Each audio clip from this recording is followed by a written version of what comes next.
Tay, tama na. Baka mas lumala yung lagay nyo eh. Ikaw, Santino, alam mo kung nasaan yung tanggal na yan? Magsabi ka! Wala akong alam, Tay.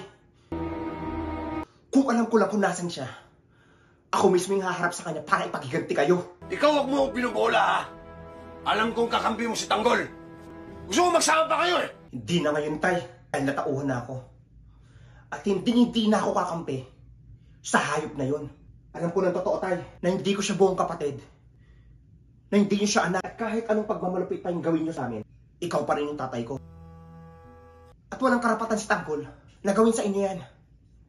At guluhin yung pamilya natin. Ngayon alam mo na yung buong pagkatao ni Tanggol. Alam mo na rin kung bakit balaong kamura mo sa taong yan. Dahil demonyo siya, Santino. Dapat sa mga ganyang klaseng tao, hindi na nabubuhay pa. Wait lang, Tay. Kung demonyo si Tanggol, eh ano ka? Pinsan?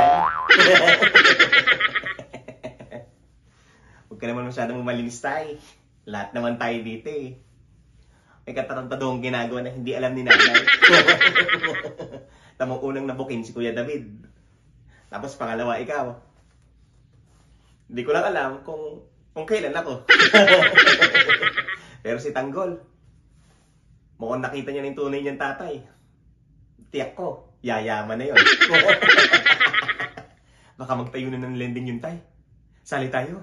O kaya, baka magtayo ng palawagan. Sali tayo, Tay, ha?